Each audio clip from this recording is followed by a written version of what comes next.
The following is a Shaw TV Public Affairs presentation. Constituency Report is produced as a public service by members of the BC Legislature through the facilities of Shaw TV.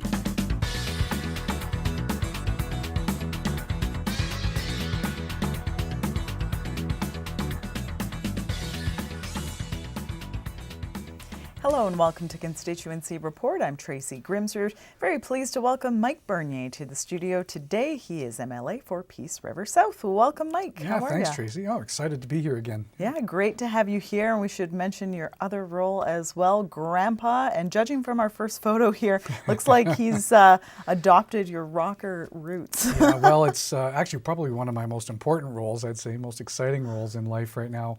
Having a grandson, it's almost 2 years old. Oh, wow. And absolutely loves music. And as you can see, he's already working on the mandolin and he's already figured out the drums. So yeah, we have a lot of fun when I get to be home and spend a lot of time with him. And really excited, I have a granddaughter on the way as well. Oh, wow. So it's, it really starts making life exciting, and you start understanding, really when you're making decisions, and especially in politics, you start thinking now about those next generations when you have grandkids. Yeah, definitely. And with a second on the way, you're well on your way to establishing the family band. Yeah, not quite the Partridge Family yet, but most of my kids are musicians as well. So it's just exciting. It's just a great, not only skill to have, but just for a pastime and a passion to articulate into the arts sector. It's been really beneficial for my family. Yeah, definitely. Yeah. Also exciting, the BC Liberal leadership race that's underway. Yeah. You were a part of that race, and you've since taken yourself out of it, supporting another candidate. But what sort of qualities do you think the next BC Liberal leader should have? Yeah, well, it was first of all, it was a really tough decision to put my name forward to begin with. Even harder decision to take myself out of the race. And we have some amazing people who are running to be the next leader for the BC Liberal Party. And for the most part, what's going to be needed is, a lot of people actually maybe didn't show up and vote for us in the last election. And we're going to need that right person who's going to not only keep the core together, keep our base together, but the people who maybe weren't as comfortable and who maybe didn't vote for us, we need to get them back involved. We need to get them understanding what we do as a party, how we want to make life better for people in BC.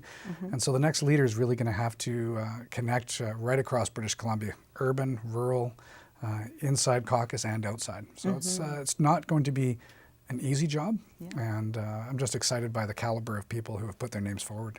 Definitely. Since we last spoke, of course, there has been a change in government. Can you tell us a bit about your new role in opposition? Well, first of all, change in government it's been an interesting transition, first of all.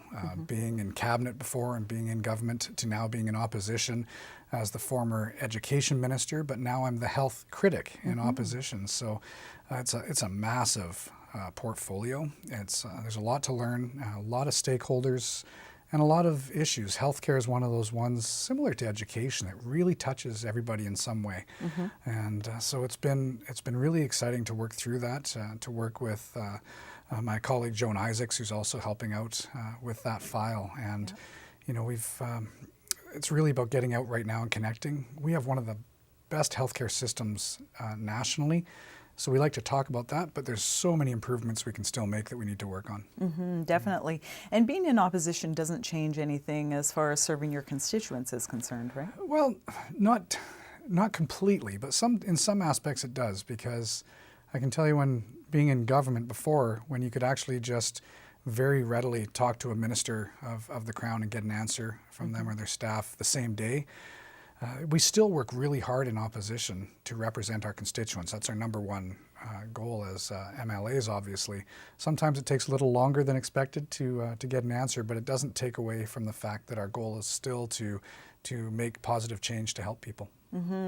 So the NDP is now in power. Has that brought about any concerns for you as far as jobs are concerned? Well, it has right now. I have to be truthful on that, because it's the uncertainty that we have in the province. So when you look at some of the decisions that have been made that we were working towards, whether it was LNG or pipelines or Site C or anything like that, those were bringing a lot of jobs to the province. And I've talked to a lot of companies here in BC and even globally who are worried, frankly, because we haven't sent a strong message under the NDP yet that we're open for business. In fact, it's been a little bit to the contrary because a lot of the stands that they've taken to date. So our job in opposition is to ensure that not only do we hold them accountable, but that we make sure BC doesn't go backwards in the direction we were going. Mm-hmm. And what do these resource jobs mean to folks in your community? Well, especially, I would say, directly evident in rural BC, when people grab their lunch kit and head off to work in the oil and gas sector, farming, into the agricultural industry is huge up in my area, as you know. So there's a lot of impact that government can make to help them. But the forestry industry, mining industry, all of that's up in my riding. So of course, if there's any change to the negative that actually hinders the growth there, it's going to be impacted for families, for livelihoods. But it's also important to remember that continuity, though, that we have here in BC. Every time there's these jobs in rural BC, there's companies operating in downtown Vancouver that are supporting rural BC as well. So we need to remember, and I've talked about the fact that we don't have a rural-urban divide on this issue. It's actually a rural-urban misunderstanding. Mm-hmm. Vancouver and the Lower Mainland needs these resource jobs and rural BC just as much as the other way around, and we need to talk about that more. Absolutely. There are so many supportive industries and jobs to those big resource projects. Well, absolutely. And again, when you look in downtown Vancouver, the amount of office buildings, when you actually look at the plaque on the door, they're mining companies, they're LNG companies, they're natural gas or energy companies. Now, obviously, all of that work on the ground is taking place in rural BC. But we need to remember there's over 1,000 companies working in Vancouver supporting projects and opportunities in rural BC. So I always like to remind people we are 100% connected in this province, no matter what city you live in. We rely on each other. Are there differences that we should be supporting? Absolutely. But we still need each other. Mm-hmm. Absolutely. Of course, a lot of discussion right now around Site C, and we'll be discussing it here. We're going to take a look at a photo first. This was from the turbine groundbreaking. Was that an exciting day for workers and the community? Well, it was an exciting day for the project, for the workers. A lot of money is being spent to build Site C to make sure we have energy security and power for the next 100 years and beyond in the province to help our next generations. Most importantly, is to help our province grow. Mm-hmm. So when you look at the people who are working at Site C right now, there's over 2,200 people working on that project directly on the ground. And that's going to continue growing as we advance the project. Mm-hmm. And again, it's really important, I think, that we understand the whole concept towards making sure that we're energy self-sufficient. It's going to allow those opportunities for BC to grow. Mm-hmm. If a mining company wants to open, if you're going to have a pulp mill wanting to open, LNG plants, even the 1 million people that are going to move to BC, we need power for that. As long as we want to continue on the path we're going in the province and growing, we will need the extra power. Mm-hmm. And the NDP's decision regarding Site C, that'll be coming by the end of the year, I believe? Well, the NDP have said that they will make a final decision whether they're going to cancel the project or continue on by the end of 2017. Of course, our position is it would be crazy to cancel the project. We've already spent over $2 billion directly on the project. We have about another $2 billion in committed contracts. But we also have 6 out of the 8 local First Nations benefit impact agreements. They're working on site, not only the 2,200 people, but the agreements with the local communities. And again, this is going to be approximately about 8-10 years to build Site C. And that's going to give us 100 years plus again of power. And so my main concern is if we want to see the province grow, we want to see development, and we want to see jobs, we need Site C because it's the only opportunity we have for that firm, dispatchable power as we continue to grow. So the point of that is when we want power, we can have power. Mm-hmm.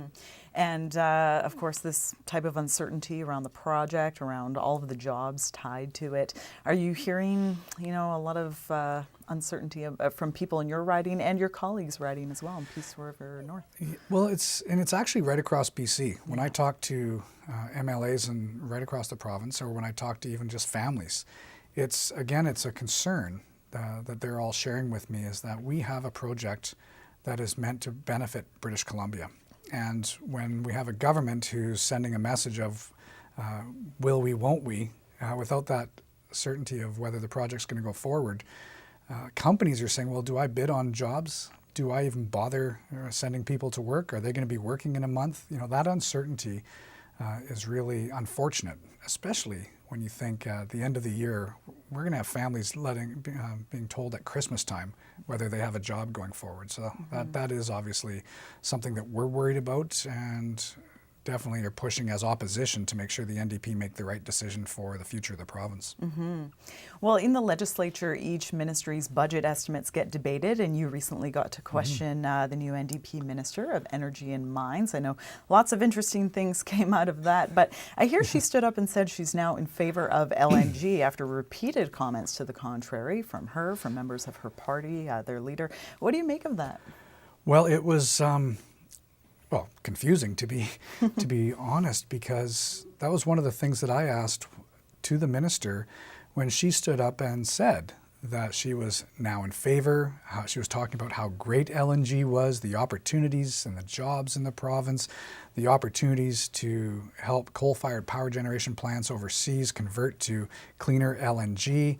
I can tell you my eyes went quite wide, because we know that up until the election, the NDP did everything possible to try to stop LNG.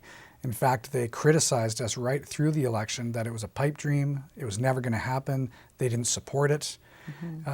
To me, what it shows is it's really easy for some people to be in opposition and make comments about projects without actually understanding and having the knowledge of the actual issues. John Horgan himself, who's now the Premier, but at the time prior to the election, was writing letters trying to stop LNG. NDP MLAs signing petitions trying to stop progress of natural gas development in BC. Now they're in government and they're realizing, actually, we do have opportunities here. So our job is to make sure that not only does the NDP realize that, but also hold them to the account for their past comments and where the epiphany came from, that they realize now that we were right all along.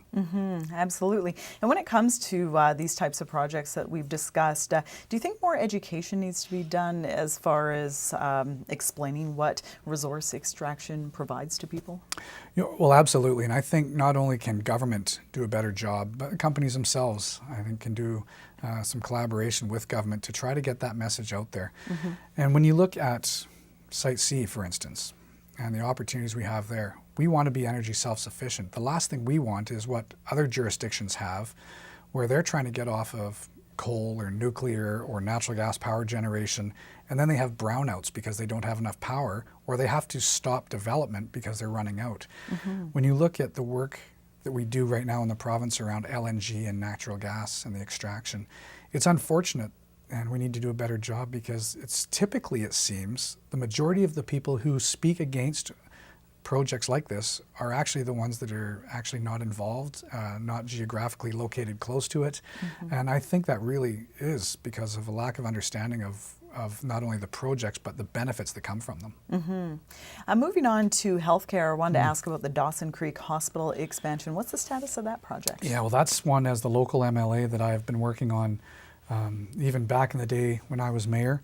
It was one that I was very excited to get very close to the finish line. It took a little longer than I was hoping. Some priorities in government changed when I was in government, but we were able to get commitment going into the last election from the BC Liberal government and from finance that we would work with the health authority, that we would move forward to the next stage for the business case to try to make sure that, it's going to be a multi-year project, obviously, a couple of phases. Right. But I was excited when we made the announcement with government that we were going to move forward with phase 1 and start working on that.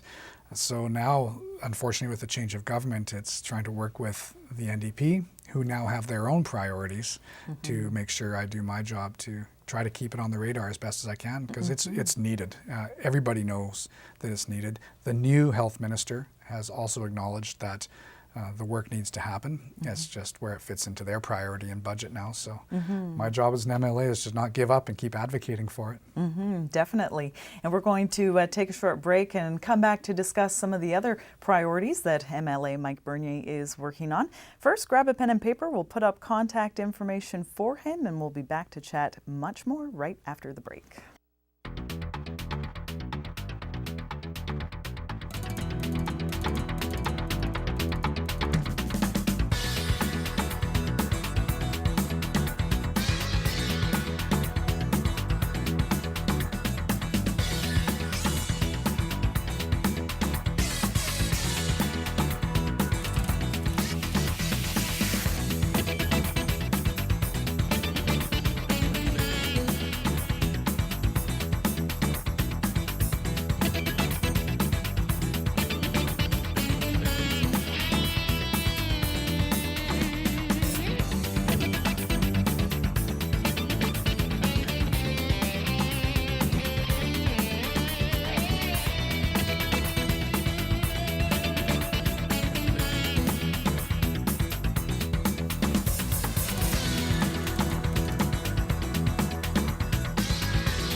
Welcome back to Constituency Report as we continue our discussion today with Peace River South MLA Mike Bernier, focusing again on some of the local priorities that you've been working on as far as a new bridge at or on 8th Street is concerned. And what was sort of the need precipitating that project, and where is it at? Yeah, well, that one's been talked about for quite a while, but really what happened a couple of, almost 2 years ago now, I guess, had another flood.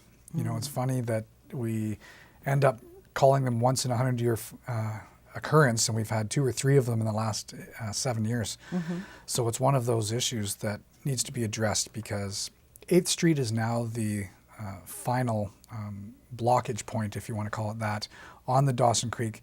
And for the most part, Dawson Creek is a little bit of a trickle. It's not a large creek by any means, but when we have these flood events and when we have spring thaw, it definitely floods.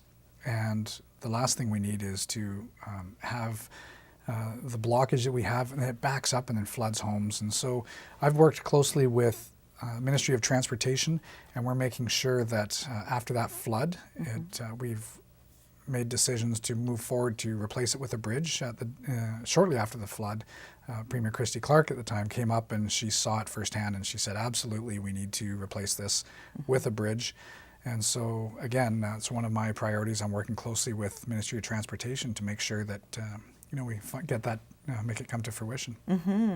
And how's the new trade center at Northern Lights College coming along? Yeah, well, that one's exciting. We worked on that one for quite a few years. Announcement last year that we were going to move forward. It's about $30 million trade center. And a big part of that, and the push that I had for that, is, again, that train in the north, stay in the north aspect. When you look at the opportunities we have right across northern British Columbia, when it comes to resource extraction, when it comes to LNG, whether it comes to Site C, all of these projects, we need skilled workers, we need skilled labor. And a lot of times we were seeing people moving down south to get their education and maybe not coming back up north, and we needed them. So this one really was exciting. It was something that we needed at the college. I was advocating to make sure it was in Dawson Creek. So really proud of that one. And anybody driving by now will see the walls are going up. They're getting ready to start putting the roof on portions of it. So it's coming along really well, and I'm excited for that. Yeah, and I'm guessing the parents are happy to not have to see their kids going south to do Well, there's their a pros studies. and cons to that. You know, happy your kids don't have to leave. Maybe not so happy that they're living at home a little longer than expected in my case. But That's right. but no, at the end of the day, it's actually more financially beneficial as well when you can have your children stay at home, get the education they need, and transcend right into a job in the community. Well, proportional representation has been a hot topic of debate in the House. So what are your thoughts on Bill 6? Well, that's going to be a tough one. And the reason being is it's going to completely change the landscape of how we elect people in the province of British Columbia. All of North America has what's called first past the post system, and that's what people are used to right now. You go to the ballot box, you pick the person you want, whoever gets the most votes represents you in that riding. What the NDP have put forward right now, it's a little convoluted too, because we don't have a definite position put forward of how that's going to look, other than they want to change it. They want to change it to allow more flexibility, they're saying, but what it means is you might lose local representation. Under a proportional representation system, if you look at countries like in Europe, or if you look in Japan, for instance, changed to a PR system. I think there's 27 parties running in the last election. So instead of having what we have now, where you'll have your choice between 1, 2, 3 parties, it will completely change the landscape. And what it will also do for rural BC is you might have 1 or 2 people representing all of the north instead of the ridings that we have now. You might only have 2 people, because they'll put it more where the population is. The other issue with proportional representation, though, that concerns me is you might not be elected anymore. You might be appointed by the party. So I know the people in my riding would be absolutely, completely against having either the BC Liberals or the NDP or any other party appoint who their representative will be. You could have somebody from Surrey representing Dawson Creek and Fort St. John and Prince George. Right. That's not fair. The whole point of having the system we have right now is so local people can have a local voice in the legislature. And then there's the NDP's Bill 3, which has raised the issue of taxpayer subsidies for political parties. How do people tend to feel about that? Wow. Well, everybody, I think, was on the same side of it was time to change how we fund elections. Get rid of as much corporate and union donations that were going to political parties. It was a complete shock to myself, though, when all the parties were saying, let's go to the House and vote to get rid of that and have private donations instead of companies or unions. A complete shock when the NDP put forward in the bill that the lost revenue basically would be subsidized now by taxpayers. So now you don't have a choice.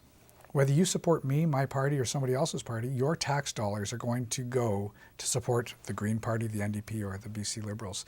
I am completely against that. Taxpayers, if they choose to donate, should be allowed to. If they choose to support somebody, they should have that option. If they choose not to, that should be an option as well. So I know there's a lot of people I've talked to who are completely upset with the fact that they have now, if this bill passes, will have no say in money going to political parties to subsidize their election. Fair enough.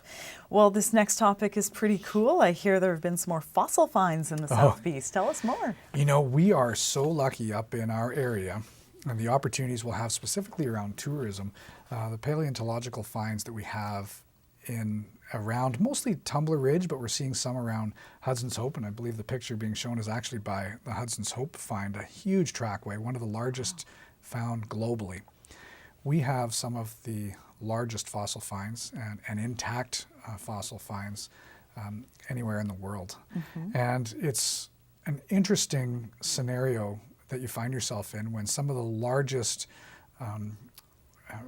fossils being found are actually marine fossils. So the largest whale find for a fossil was actually by Hudson's Hope as well. So it really opens up your mind to what how the globe has evolved, how the world has changed.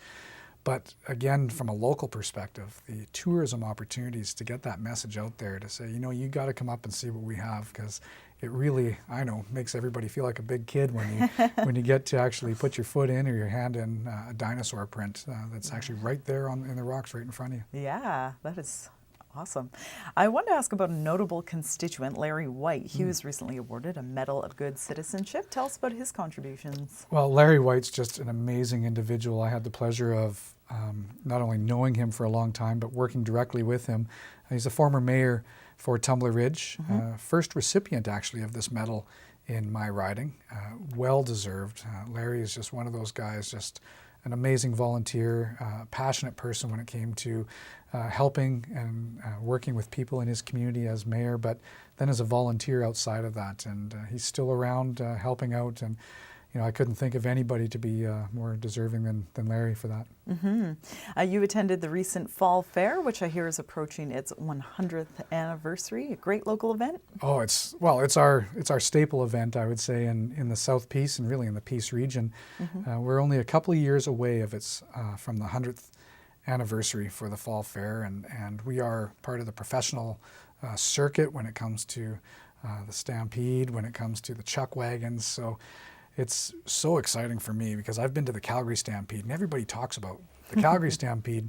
Well, a couple of weeks after that, the exact same people who are involved in that are in Dawson Creek, and what a neat experience when you can be from me to you away from a chuck wagon and from the rodeo riders, and we get tens of thousands of people who come to that event every year. So to work towards the 100th anniversary with Connie Patterson and her family and all the volunteers who put it together, you know, I can't wait for that one. That's going to be exciting. Yeah, that'll be a big celebration. It will be, for sure. Yeah.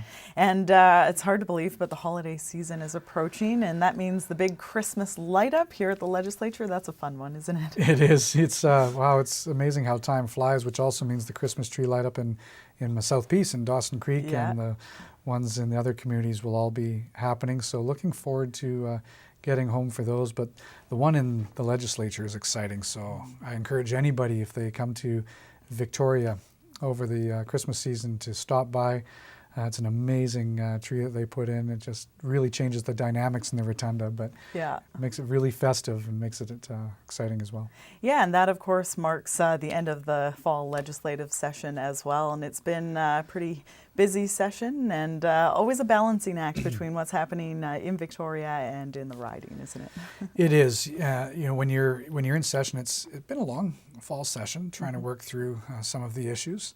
And we started in September, going through basically until December. So for someone like myself, I'm pretty well the furthest away from Victoria, from traveling, myself and my colleague Dan Davies in Peace River North. And so, we do everything we can to try to get home late Thursday night or Friday morning, spend a day or two in the riding, and then fly back on Sunday. And we do that every week to make sure that we're still representing our riding and going to as many local events as we can. But and then during session, our job is here, being the voice of the riding and being the voice for the people. So it's an honor to have this job. It's exciting to represent the people in my area, and it's one I don't take for granted and I cherish every day. Definitely. And of course, returning to the riding for December, that'll be quite busy as well. The Christmas events and all the fun stuff going on throughout December before Christmas. That's right. Well, there's lots of things. There's never a dull moment. There's so much going on. In fact, over the next little while, there's going to be the IIHF U17 World Hockey Championships. Oh, great. Are taking place in Dawson Creek, and we've got our large Encana Events Center, so we always have concerts or events that are going on. But again, being an all-season town, all-season riding, this is when hockey starts and figure skating and all the fun stuff with the kids. And so it's really exciting to have all those facilities and to watch all the families just out and enjoying the opportunities. Well, as we get set to close out the show, what's the best part of your neck of the woods, Peace River South? Oh, well, actually, I've always said for myself, the best part is just the sense of community. Yeah. The fact that you can live there, you can raise your family there, you know your neighbors, you can be involved in the community. There's so many things that you can do with your family. A lot of people sometimes think, why would I move to a small northern rural town? And I say it was the best thing you could ever do. Yeah. Because if you have a family, the opportunities are endless, and you can actually just cherish all those moments and you can have so much fun. Awesome. Well, it's been so much fun to have you on the show today, It's been Mike. my pleasure. Thanks so much. Thanks so much. Mike Bernier, MLA for Peace River South. His website for more information about some of the topics we've discussed today, mikeberniermla.ca. Thanks for watching Constituency Report.